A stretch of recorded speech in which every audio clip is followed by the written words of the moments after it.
5000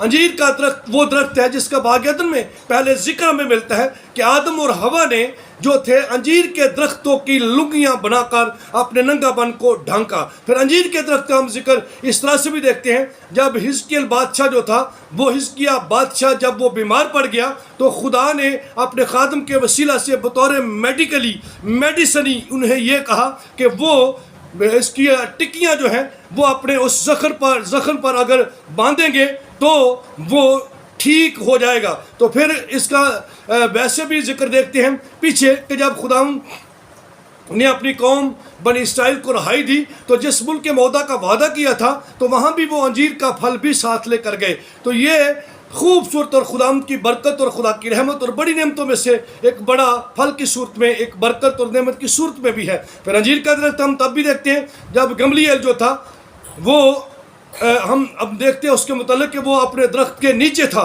تو یہ جو انجیر کا درخت تھا وہ تو اس کی پراپرٹی تھی، نتنیل جو ہے، تو لیکن خدا کا کلام ہمیں یہ سکھاتا ہے کہ یہ کسی کی پراپرٹی نہیں تھی، یہ عام ایک درخت تھا۔ اور خدا کے کلام مقدس پہ لکھا ہے کہ انجیر کے درخت کے پاس جب خدا یسوع المسیح گئے تو ایک بات یاد رکھیے، انجیر جو ہے یہ ہمیشہ پتوں کے آنے سے پہلے ہی لگ جاتے ہیں، اور یہ سمٹم پتوں میں بھی اس کا پھل رہتا ہے۔ یہ کئی دفعہ تو 2 دفعہ، کئی دفعہ 3 دفعہ بھی سال میں یہ پھل دیتا ہے۔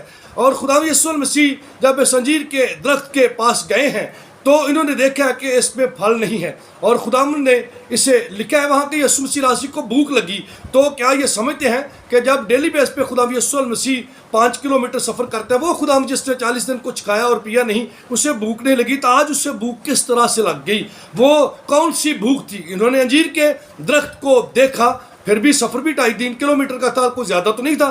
یروشلم سے بیتنیہ کا 3 میل کا صرف 3 کلومیٹر کا صرف سفر ہے، اور تقریباً 2 میل اس کا جو ہے وہ ڈسٹینٹ بنتا ہے۔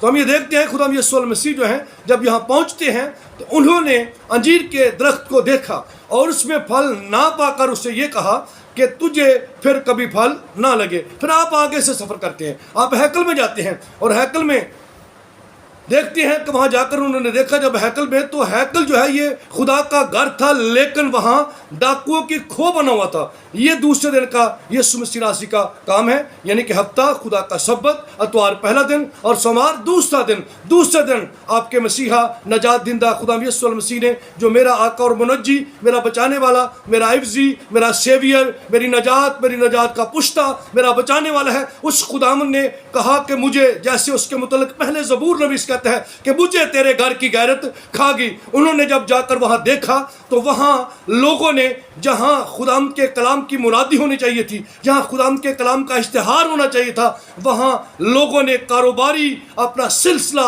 شروع کیا ہوا تھا۔ اور اس کی وجہ یہ تھی کہ سردار کہن جو حنا ہے، یہ سردار اعظم ہے، پہلے یہ کہن رہ چکا تھا، اور جتنے یہاں بازار لگتے تھے ان سارے بازاروں کا مالک جو تھا یہ سردار کہن حنا تھا، یہ سب سے لیتا۔ اور یہاں کاروبار کیا کیا ہوتے تھے؟ ایک تو کبوتروں کبریوں کو بیچا جاتا تھا اور جانوروں کو بیچا جاتا تھا، اور یہ یاد رکھیے کہ جو لوگ اپنے جانور باہر سے لے کر آتے تھے ان پر یہ اتنا بھاری ٹیکس ڈالتے تھے، یہ سارا ٹیکس سردار کہن کلیکٹ کرتا تھا۔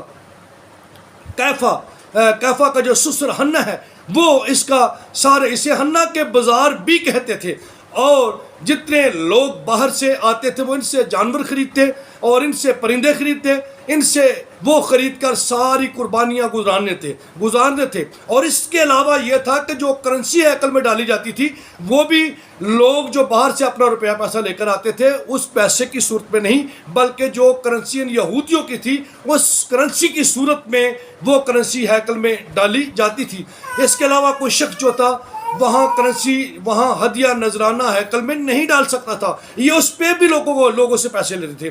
لوگ تنگ تھے، لوگ بڑے مجبور تھے کہ ہم سے کیا ہو رہا ہے۔ لوگ تو خدا کے عشق میں، خدا کی محبت میں، خدا کے کلام کے مطابق ہیکل میں جاتے خدا کا دیدار اور زیارت کرنے کے لیے، لیکن ان لوگوں نے ان لوگوں کو ڈاکوؤں کی کھو، یعنی کہ لٹیروں کی طرح ڈاکو بن کر ان لوگوں کو یہ لوٹتے تھے۔ یہ بات خدا کو ناپسند آئی، اور خدا کے کلام مقدس میں ہم دیکھتے ہیں کہ خداوند نے ہیکل کی صفائی کی، خداوند نے ایک کپڑے کا کوڑا بنایا اور لوگوں کو مارا۔ اور میں یہ سمجھتا ہوں کہ اتنا بڑا بازار جو تھا یہ خداوند یسوع مسیح نے اکیلے تو نہیں، میں یہ سمجھتا ہوں کہ جتنے خداوند یسوع مسیح کے چاہنے والے تھے وہ سب مسیح خداوند کے ساتھ لگ گئے اور انہوں نے ہیکل کی صفائی کر دی۔ اور آپ یہ سمجھتے ہیں کیفا کوئی عام شخص نہیں تھا، وہ بڑا ایک پاورفل شخص تھا۔ اس کا دماد جو یہ کیفا کے متعلق آپ جانتے ہیں یہ کون تھا؟ یہ اس کا دماد تھا، اس کا بیٹا نہیں تھا۔ اس کے 3 بیٹے تھے لیکن وہ تو نہ کہن کے عہدے تک پہنچ سکے، لیکن یہ اس کے بیٹے تو اس بات کو نہ اس پوزیشن کو حاصل کر سکے۔ لیکن کیفا انتہائی چلاک، مکار اور شاطر شخص تھا جس نے اس کی بیٹی کے ساتھ پہلے تو اپنا رابطہ کیا، اس کے ساتھ شادی کی۔ شادی کرنے کے بعد اس نے جو اس وقت کی رومی حکومت تھی اس کے ساتھ اپنے مراسم قائم کیے، اور پھر اس نے حنا کو اعتماد میں لیا اور اس نے کہانت کے اس عہدے کو سنبھال لیا۔ تو یہ کیفا اور حنا مل کر اس کاروبار کو کرتے تھے۔ کیفا اس کی سپورٹ کرتا تھا اور حنا کے یہ بازار تھے، اسے اس سے انکم آتی تھی، اور اس لیے خداوند نے اس کو جو تھا ہیکل کو صاف کیا کہ کہانوں کا کام وہاں تبلیغ کو تدریس کا تھا، خداوند کو پریزنٹ کرنے کا تھا، لیکن انہوں نے وہاں کاروبار بنا لیا، سیاسی اماج گاہ اس کو بنا لیا، نہ کہ خدا کے کلام کو پریزنٹ کیا بلکہ دنیا کو وہاں وہ پریزنٹ کر رہے تھے۔ اس لیے خدا نے ہیکل کی صفائی کر دیا۔ آپ جانتے ہیں کہ وہاں اس کے علاوہ ایک ٹیمپل، ان کی یہودیوں کی ٹیمپل میں ایک باقاعدہ 300 افراد پر مشتمل ایک پولیس ہوتی تھی، ایک آرمی ہوتی تھی جو وہاں دفاع کرتی، اس کا کپتان ہوتا تھا، اس کی بڑی پاور تھی۔ باوجود اس کے کسی نے خدا کا ہاتھ نہ روکا کیونکہ یہ وقت صفائی کا تھا۔ میرے عزیزو، خدا کا کلام ہمیں یہ سکھاتا ہے۔ پھر ہم دیکھتے ہیں کہ یہ سارا معاملات شام تک خدا ہیکل کی صفائی کو انجام دینے کے بعد مسیح خدا واپس بیتنی آ جاتے ہیں۔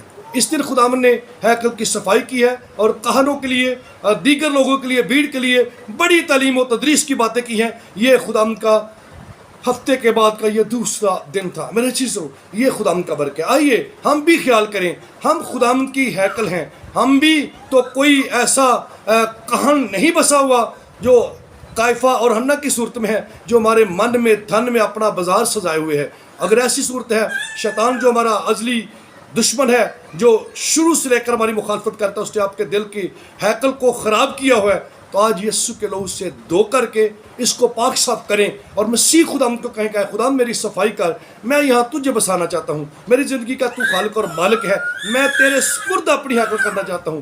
میں آپ کو یقین دلاتا ہوں جس طرح مریم کا اس خدا یسوع مسیح کے ساتھ گڈ عمل کیا ہوا آج تک اور اس کی تعریف و توصیف میں بیان کیا جاتا ہے، آسمان پر آپ کی بھی یادگاری بڑی ہوگی۔ So God bless you.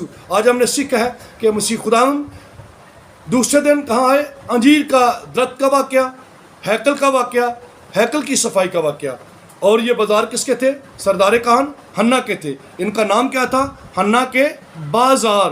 اور مسیح خداوند اکیلے نہیں بلکہ اس کے معاون بھی تھے جنہوں نے مل کر یہ سارا کام کیا۔ آئیے سوچئے، آپ بھیڑ کا کون سا حصہ ہیں؟